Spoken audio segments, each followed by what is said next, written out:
Nyamuk seperti yang kita tahu bahwa binatang yang masuk dalam kategori serangga kecil yang memiliki sayap sehingga dapat dengan mudah berpindah dari satu tempat ke tempat lainnya. Apalagi saat akan menggigit manusia.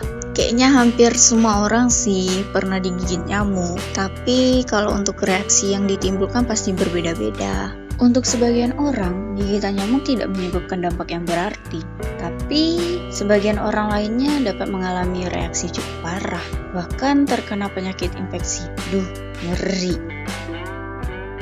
Dan faktanya, hanya nyamuk betina saja yang haus darah. Dengan mulut yang panjang seperti jarum kecil, memiliki sebutan proboscis yaitu alat penghisap. Lalu, siap menusuk kulit untuk mengambil darah.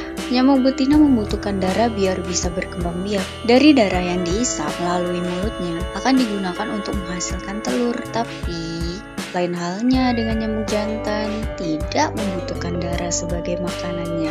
Melainkan, nyamuk jantan justru hanya membutuhkan nektar bunga. Loh, kalau di kita manusia yang suka bunga itu si girls sih, not boys.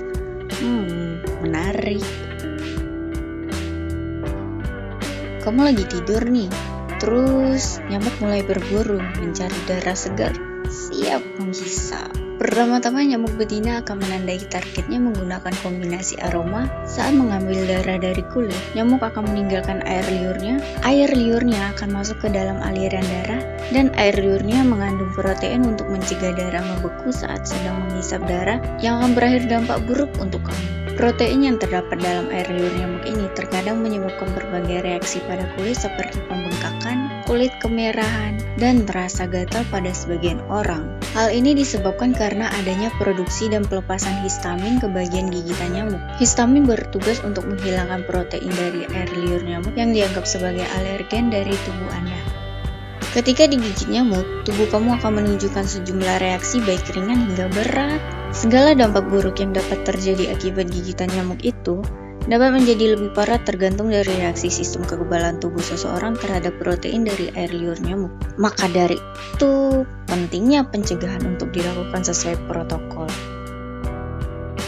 Kalau bangun dari tidur, biasanya kamu akan melihat benjolan yang bisa hilang dengan sendirinya setelah beberapa saat. Dan itu terjadi karena gigitan nyamuk. Tapi, kadang malah bisa terjadi pembengkakan, nyeri, dan kemerahan yang menyebar di beberapa area kulit.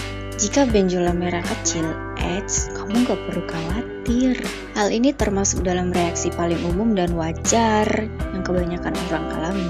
Kondisi ini akan bertahan paling-paling selama 1-2 hari dan akan menghilang sendirinya sebagai respon tubuh terhadap protein asing dalam air liur nyamuk. Tapi, untuk orang-orang yang sensitif terhadap air liur nyamuk, reaksi yang timbul akan benjolan besar, agak menonjol, dan berwarna lebih merah. Tapi lagi, hal ini juga bisa muncul sebagai akibat gigitan nyamuk yang menghisap darah terlalu lama pada satu tempat sehingga makin banyak protein yang dilepaskan. Selanjutnya ada shock anafilaksis. Loh, kok bisa kena shock gitu? Jadi gini, sebenarnya tuh ada fase di mana tubuh tidak bisa menerima protein air liur nyamuk maksudnya. Nah, maka ketika digigit, tubuh akan mengalami benjol, gatal, bibir membengkak, sulit bernapas seperti batuk yang gimana gitu, yang kayak gitu loh, kayak yang berdahak gitu terus mau batuk tapi harus nggak ngerti gitu deh. Akibatnya, kamu akan mengalami gejala shock anafilaksis yang merupakan reaksi parah dari alergi, di mana kamu bisa mengakibatkan kehilangan kesadaran hingga kematian. Jika itu terjadi, segeralah lakukan pemeriksaan dokter, dan dokter akan menggunakan suntikan epinefrin untuk membantu pasien meredakan gejalanya. Cukup sekian dan terima kasih.